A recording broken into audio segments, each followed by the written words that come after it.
Hey guys, तो 100 Holmes और 100 stories की इस सीरीज में मैं मिलता हूं सुरेश जी से, जो रहते तो नासिक में है लेकिन उनका घर मुंबई में है और उनके घर का स्पेस थोड़ा सा कम है। अब जैसे कि आप सबको पता है कि यार मुंबई इतना प्यारा शहर और सबसे ज्यादा प्यारे हैं वहां के लोग, लेकिन बस कम पड़ जाता है तो वहां पे थोड़ा सा घर का स्पेस। और जैसे आप सब लोगों का ख्वाब होता है कि यार छोटी सी स्पेस में हम घर को कैसे लग्जरी बनाएं और सबसे बड़ी चीज स्टोरेज के ज्यादा से ज्यादा ऑप्शन पा सके, तो ऐसे ही मैंने सुरेश जी के घर में कैसे उनको लग्जरी घर के साथ साथ मैक्सिमम स्टोरेज वाला घर दिया, आज इस वीडियो में मैं आपको सारे ट्रिक्स बताने वाला हूं।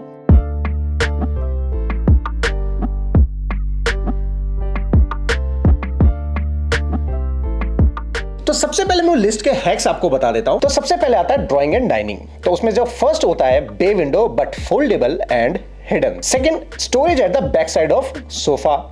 Third, storage under the sofa.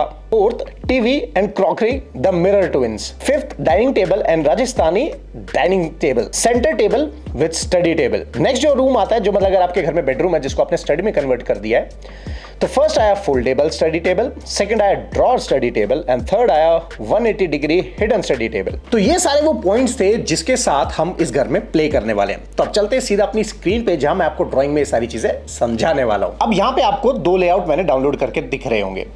भाई साहब, इस लेआउट को बनाने में कम से कम 4 से 5 बार लेआउट मैंने खुद बनवाया डिजाइन के साथ बैठ के, और उसके बाद उसको डिस्कार्ड भी कर दिया। तो फाइनल जो लेआउट है आपको एक एग्जांपल के तौर पे दिखा देता हूं। अभी आप ये देख रहे हो, तो बेसिकली ये जो है हमारा इधर से ये होता है हमारा एंट्रेंस। अब उनका बेसिकली जो फर्स्ट प्रायर किचन था, वो किचन जो है वो ये है, ये छोटा बेडरूम है, ये मास्टर बेडरूम, और इधर 2 वॉशरूम्स थे। अब हमने एक किचन को अंदर बाहर हर जगह से करने के दिया, कोशिश करी, सोचा यहाँ ओपन किचन डाल देते हैं, मतलब कि इतनी ये जो वॉल देख रहे हो ना, ये इतनी नीचे हाइट तक की है। तो स्टूडियो अपार्टमेंट, बट ये मुझे भी उतना खास समझ में आया नहीं। तो इसके लिए मैंने क्या किया, भाई अब इसको हम हटा देते हैं यहाँ से, ठीक है। तो अब इसको लेके आते हैं। तो फाइनल जो उनका लेआउट तैयार हुआ, अब देखना बड़ा मजा आएगा आपको। अब ये जो ड्राइंग रूम की टोटल विड्थ है, वो विड्थ है करीब 18 फुट बाय 10 फुट का, राइट। अब हुआ क्या, यहाँ पे सोफा भी चाहिए, टीवी भी चाहिए, क्रॉकरी यूनिट भी चाहिए, डाइनिंग टेबल भी चाहिए। अब इतनी सारी स्पेस को जब हम बना रहे थे, तो कभी हमने सोफा को ऐसे डाल के देखा, ऐसे भी डाल के देख लिया, ऐसे भी डाल के देख लिया, बट ऐसा कोई सेंस बना ही नहीं। फाइनल जो मुझे समझ में आया वो ये हुआ, अब हमने क्या किया, इस सोफे में यहाँ पे ये वाला स्पेस एड ऑन कर दिया, जिसमें उन्हें यहाँ पे स्पेस मिली, और साथ ही साथ ये एल शेप में है कि ऊपर तक भी जा रहा है और नीचे तक यहाँ पे शेल्फ भी आ रही है। तो ये हो गया एल टाइप में। तो ये तो हुआ सोफे वाला सीन। अब इस सोफे में इन 2 हिस्सों को बना जाएगा अपलिफ्टर, मतलब इसको उठाया और इसी के अंदर एक्स्ट्रा कुशन्स या उनके कवर या सोफे का कवर, वो सारा इसके अंदर आ जाएगा। परफेक्ट। नेक्स्ट जो हमने क्या किया, हमने इस वाली टेबल को बनाया सेंटर टेबल कम, सॉरी मेरी राइटिंग थोड़ी माशाल्लाह है, विद स्टडी टेबल, जिसके अंदर स्टोरेज के साथ साथ आप अपना स्टडी का सामान भी रख सकते हो। अब जो सेकंड पार्ट आया हमारे पास, भाई हमें चाहिए यहाँ पे क्रॉकरी यूनिट भी और हमारा टीवी यूनिट भी। तो अब इसमें क्या करें, तो पहले जो हमारे दिमाग में आ रहा था कि हमने सोचा यार यहाँ पे ना रेगुलर एक पार्टीशन डाल देते हैं, ये पार्टीशन फुल हाइट चला जाएगा और इसी पे टीवी लगा देंगे और इस तरफ से कुछ क्रॉकरी का छोटा कंसोल सा रख देंगे। लेकिन अब आप खुद सोच के देखो कि जैसे यहाँ से आप एंटर करते हैं और इतना बड़ा पार्टीशन अगर आपको यहाँ दिखाई देगा, तो डेप्थ तो ज्यादा है नहीं, है कितनी, 18 फुट ही, तो 9 फुट का पार्टीशन बीच में सेंटर में आ जाएगा, तो यार ना उधर का फील आएगा ना इधर का। अब हम फंस गए, तो यहाँ क्या करें, तो हमने यहाँ पे क्या चालाकी करी कि हमने इस वाले पार्ट को आधे में स्प्लिट किया, मतलब कि डोंट वरी, हम फोटो दिखाऊंगा। और ये ट्रिक आज से मैंने करीब 7 साल पहले मैंने ये ट्रिक अपनाई थी, 2017 में। हम इस बेसिकली को क्या करेंगे, इसको हम 2 फुट वाले हिस्से को हम क्या करेंगे, आधे में डिवाइड कर देंगे। परफेक्ट। जिसमें इस तरफ तो हो गया इनका टीवी और ये वाला हिस्सा हो गया इनका क्रॉकरी यूनिट। हमने क्या किया, इसकी हाइट को हमने 4.5 फुट से ऊपर ही नहीं रखा। अब इससे फायदा क्या हुआ, 4.5 फुट कितना हो गया, कोई नॉर्मल इंसान 5.5 फुट के या 6 फुट 5 फुट 10 इंच हाइट का जो है, उसको जो टीवी यूनिट या क्रॉकरी यूनिट दिखने वाला है वो सिर्फ चेस्ट लेवल तक दिखेगा, मतलब कि 4 फुट की हाइट तक दिखेगा।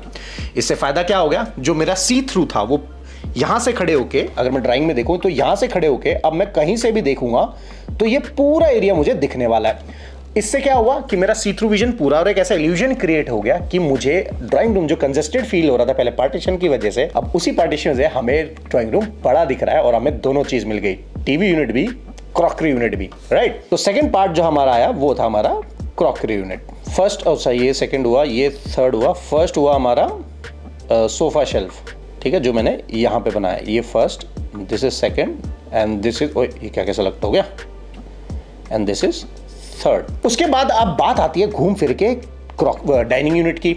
ठीक है, अब डाइनिंग यार वैसे सच बताऊं मैं तो अपने घर में डाइनिंग रखता ही नहीं, मैंने तो हटा दी, वहाँ बढ़िया सोफा वोफा डाल दी हूँ, डाइनिंग टेबल कोई खाता नहीं, वंस इन अ वाइल कोई आता है वो भी सोफे पे बैठ के खाते हैं सारे वहाँ बैठ के, तो डाइनिंग टेबल मैंने हटा दिया। लेकिन यहाँ क्लाइंट की डिमांड थी, यार मनीष क्रॉकरी यूनिट से ना घर अधूरा घर लगता है तो मुझे चाहिए। तभी मैं उनसे हाल फिलहाल ऐसी सारी चीज़ें पूछने लगा, जो कि मेरा डिज़ाइनर था साथ में जो उनसे सवाल पूछ रहा था। तो उन्होंने उनसे ये पूछा कि सर आप नॉर्मली खाना वाना कैसे खाते हो। तो हमें ये पता चला कि साउथ साइड में और मुंबई में, या मतलब जहाँ पे भी हमारा बैक बेल्ट में सेंटर से नीचे की तरफ जाते जाएंगे, तो लोगों को मज़ा आता है खाना फर्श पे बैठ के खाने का।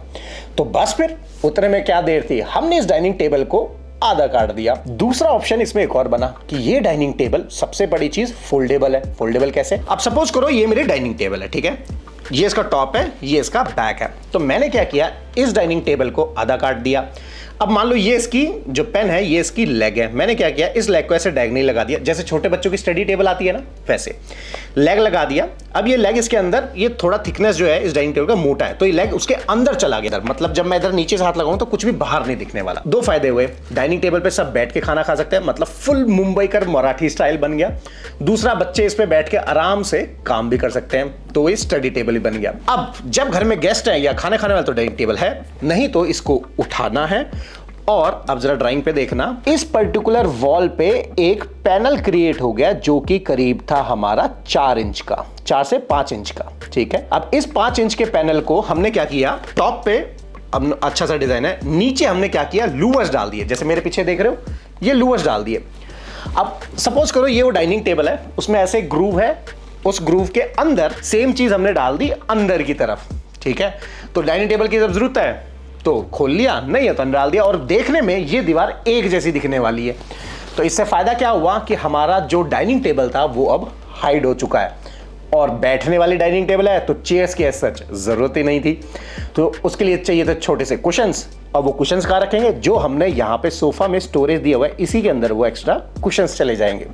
तो डाइनिंग टेबल टोटल गायब, the hidden dining table, right. अब इसमें से आप कोई भी आइडिया चाहो तो अपने लिए चूज कर सकते हो, और यार सब्सक्राइब बटन दबा देना, बहुत मेहनत करनी पड़ती है भाई। और सपना देखा है 1 मिलियन का बॉस इस साल का, मैं आई नो सबसे बड़ा सपना है और काफी बड़ा सपना है, बट ठीक है, सपने देखो तो बड़े देखो ना, छोटे क्यों देख रहे हैं, पैसे थोड़ी लग रहे हैं। और बाकी सपना डिपेंड है आपके ऊपर कि सपना पूरा हो गया नहीं, वो डिपेंड करेगा आपके सब्सक्राइब और लाइक बटन से, राइट। और ध्यान से देखना, यहां पे आपको सफिशिएंट मैंने स्पेस भी दिया है, ये देख रहे हो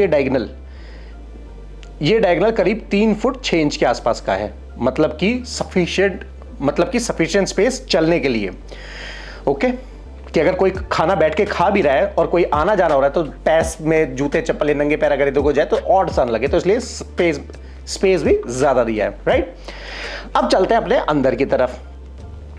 तो यहां तो मैंने ऐसा कुछ खास किया नहीं, नॉर्मल चीज रखी। मेन गेम जो किया मैंने वो इस वाले एरिया में, ठीक है। अब मैं इसका थोड़ा सा कलर बदल देता हूं सो दैट हमें पता रहे। अब हमने मेन जो कारीगरी दिखाई वो दिखाई इस रूम में। अब ये जो एरिया है ये है हमारा बेड, बे विंडो वाला, लेकिन फोल्डेबल। अब ये क्या है, जब इसको बंद कर दिया तो ये जो डेप्थ लेगा बंद होने के बाद 2 फुट की स्पेस खाएगा। अब इस एरिया का जो साइज है, वो ऐसे है हमारा 6 फुट, अंदर जो भी हमें वॉल टू वॉल मिल रहा है 6 फुट 4 इंच के आसपास, और ऐसे जो हमें साइज मिल रहा है वो करीब मिल रहा है 7-8 फुट के आसपास। अब ऐसे मुझे प्रॉपर याद नहीं है पर 7-8 फुट के आसपास। अब पॉइंट क्या होता है यहां पे, इस पर्टिकुलर शेल्फ में तो सारी ऊपर तक की शेल्फ आ जाएंगी, ठीक है, एक ही तरफ लेंगे क्योंकि जो टोटल स्पेस है वो 6 फुट 6 इंच की ही है, तो हमें स्टैंडर्ड लेटने के लिए 6 फुट तो स्पेस चाहिए, मतलब 6 फुट तक का ये ले लिया और 6 इंच की हमने यहाँ पे शेल्फ दे दी। फोटो देखो, राइट। अब ये फोल्ड भी हो सकता है, तो हमारे पास जब कोई स्टडी कर रहा है, बच्चे हैं या 2-3 बच्चे हैं, या कोई बैठना चाहता है, नॉर्मल गॉसिप करना चाहता है, तो इधर आके बैठ सकता है। दूसरा, ये हमने साइड टेबल भी दे दी इधर ही, कि यहां पे बैठ के कोई भी इजीली पढ़ सकता है, जिसमें नीचे भी टेबल है और ऊपर यूनिट्स लगे हुए हैं, कैबिनेट लगे हैं जिसमें आप सामान रख सकते हो। अब होता क्या है कि जो सिस्टर है या मदर है वो यहाँ आके इजीली सो सकती हैं। और ये जो सोफा आप देख रहे थे ना, ये बेसिकली सोफा कम बेड है, जो खुलने के बाद पूरा 6x6 का बेड बन जाता है। तो बेसिकली 1 बेडरूम के सेटअप में अब आप यहाँ पे 6 बंदे सुला सकते हो। कैसे? 2 बंदे मास्टर बेडरूम में, 2 बंदे सोफे पे, और 5 बंदे, 1 बंदा यहाँ पे। इजीली सो सकता है, या फिर 2 बच्चे आराम से यहाँ सो सकते हैं, राइट। अब दूसरी चीज आती है कि ये जो बे विंडो वाला बेड है भाई, एक्चुअल में बनवाने जाएंगे ना तो इसकी जो कॉस्ट आएगी वो करीब करीब आती है 2 लाख के आसपास, और उस बजट में तो हमारा काम ही खराब हो जाएगा। तो यहाँ पे हमने डिजाइन किया क्या, जो ट्रेन में ट्रेवल किया है। ट्रेन में 3 बर्थ होते हैं, लोअर, मिडल और अपर वाला। तो उसमें क्या होता है, जो मिडल वाला बर्थ होता है उसका कोई ऐसा स्टैंड तो होता नहीं, पर उसके ऊपर चेन लगी रहती है, जिस चेन में हुक को टंगा और आराम से लेटो, और भैया उसमें 100-150 किलो वाले सारे लोग सोते हैं और वो कभी टूटता नहीं है। तो हमने क्या किया, सीलिंग से सेम वो चेन लटकाई, जिसको डिजाइनर पॉइंट ऑफ व्यू से रैप अप किया। तो यहाँ पे अब जो 2 फुट की जगह वो खा रहा था, अब वो पॉइंट खा रहा है सिर्फ और सिर्फ 4 इंच की जगह, जिसमें ऊपर से 2 बेल जैसी दिखती हुई लाइट की स्ट्रिंग्स भी दिख रही हैं। तो अब उनका जो प्लेटफॉर्म लग रहा था वो हवा में हैंग जैसा दिख रहा है, बे विंडो जैसा दिख रहा है, और एक झूले जैसा भी दिखाई दे रहा है। तो ये देख के हमें भी बड़ा मजा आ गया कि यार ट्रेन से इंस्पिरेशन लेके क्या मजा आया। ठीक है, अब सारी चीज खत्म होने के बाद हम पहुंचते हैं सीधा बेडरूम में, राइट। अब जो बाकी के आइटम्स थे वो कैसे आप अपने घर में यूज करोगे या कर सकते हो, वो मैं आपको इस लेआउट में समझाऊंगा 1 बाय 1। अब फोल्डेबल स्टडी टेबल क्या होती है, जैसे कि ये अगर स्टडी टेबल है तो इसके नीचे एल ब्रैकेट लगा दिया और उसको फोल्ड कर दिया। ड्रॉअर स्टडी टेबल क्या हो गया, बेसिकली अगर मैं यहां पे बैठा हुआ हूं, ठीक है, मान लो आप एक बंदे को किसी को और काम करना है, एक बंदा इस तरफ काम कर रहा है और ये तो पूरा स्पेस इसी ने ले लिया, मान लो यहां कोई बंदा बैठा हुआ उसको भी काम चाहिए, तो हम क्या करते हैं, हम यहां पे एक ड्रॉअर डाल देते हैं और वो ड्रॉअर जब पुल आउट बनेगा तो ये एक स्टडी टेबल बन जाएगा और बंदा ऐसे बैठ के काम कर सकता है। फिर बारी आई हमारी किचन की। अब भाई किचन में अगर कोई काम कर रहा है तो उसके लिए क्या करना है, तो हमने क्या किया, इस टॉल यूनिट में यहां पे हमने एक ऐसा ड्रॉअर डाल दिया सो दैट कि अगर किसी को ज्यादा काम करना है या कोई 1-2 दिन मेहमान खड़े हैं तो आप इसको खींच के एक्सटेंड कर सकते हो। तो ये जो आपका किचन एक्सटेंडर है ये बन गया एक्स्ट्रा प्लेटफॉर्म। अब बेसिकली मिक्सी सेटअप क्या है कि इसी टॉल यूनिट में एक तरफ होता क्या है कि बेसिकली, अब इसको ड्राइंग को छोड़ो, होता क्या है, जैसे मैं ऐसे देख रहा हूं, मेरे सामने एक टॉल यूनिट है जिसमें इधर माइक्रोवेव है, ओटीजी। अब ओटीजी तो कोई लगाता नहीं, तो इसको हम करेंगे ब्लॉक और प्लेटफॉर्म के साइड से हम इसको घुसाएंगे सो दैट मिक्सी जो थोड़ी गंदी रहती है तो छुपी रहे, दिखे नहीं। तो ये थी कुछ अमेजिंग स्टाइल्स। अब इस वीडियो को ज्यादा लंबा नहीं खींचेंगे। तो आपको ये वीडियो अच्छा लगा हो तो till then good bye and good night, क्योंकि मैं पूरी मेहनत करूंगा ऐसी अमेजिंग वीडियो डालने के लिए।